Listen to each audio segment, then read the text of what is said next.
Hi guys, good morning. ഇന്ന് പറയാനുള്ളത് നമ്മുടെ വിമൻസ് ക്രിക്കറ്റിനെ കുറിച്ചാണ്. മുമ്പൊക്കെ വിമൻസ് ക്രിക്കറ്റ് കാണുന്നതിനെക്കുറിച്ച് നമുക്ക് വലിയ താല്പര്യമൊന്നും ഉണ്ടായിരുന്നില്ല.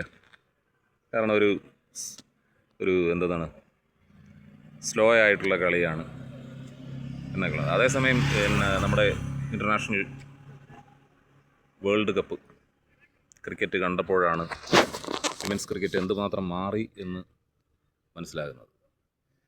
കാരണം എന്ന് പറഞ്ഞാൽ എല്ലാവരും നല്ല ഫ്ലെക്സിബിളായി, നല്ല ഫാസ്റ്റായി, കളി നല്ല ഫാസ്റ്റായിട്ടുണ്ട്.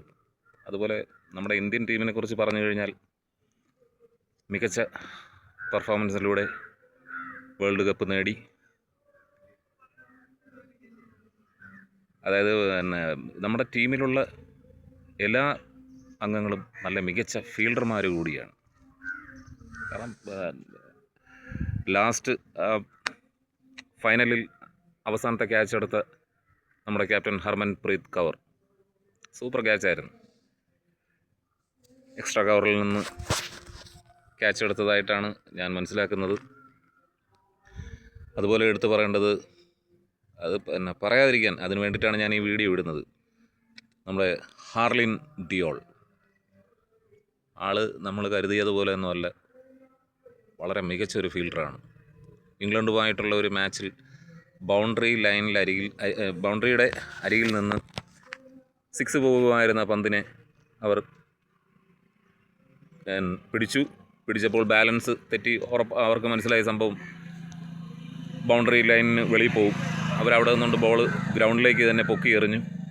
ബൗണ്ടറി ലൈനിന് അപ്പുറം ചാടി വീണ്ടും അവിടെ നിന്ന് ഡൈവ് ചെയ്ത് ആ ക്യാച്ച് എടുത്തു. ആ ക്യാച്ച് കാണേണ്ടതാണ്. എന്താണ് ആ ക്യാച്ച്! സത്യം പറഞ്ഞാൽ ഇത്രയും ഫ്ലെക്സിബിളാണെന്ന് നമുക്ക് ഇവരെക്കുറിച്ച് നമുക്ക് തോന്നുന്നില്ല. സൂപ്പർ ക്യാച്ചായിരുന്നു. ഞാൻ കണ്ടിട്ടുള്ളതിൽ വെച്ച് ജോൺ ഡി റോഡ്സ് ഒന്നുമല്ല ആ ക്യാച്ചിന് വേണ്ടി. ഡൈവ് ചെയ്ത് ഫ്ലൈ ചെയ്താണ് അവർ ആ ക്യാച്ച് പിടിച്ചെടുത്തത്. കഴിയുമെങ്കിൽ യൂട്യൂബിൽ ഹാർലിൻ ഡിയോളിൻ്റെ ആ ക്യാച്ച് കണ്ടു നോക്ക്. അപ്പോൾ മനസ്സിലാവും ഞാൻ പറഞ്ഞതിൻ്റെ അതിൻ്റെ എഫക്റ്റ്. അപ്പോൾ ഇനിയും നമ്മുടെ ടീം ഇന്ത്യ ജയിക്കട്ടെ, വിമൻസ് ക്രിക്കറ്റ് വളരട്ടെ. അപ്പോൾ എല്ലാവർക്കും happy Sunday holiday. Have a nice day.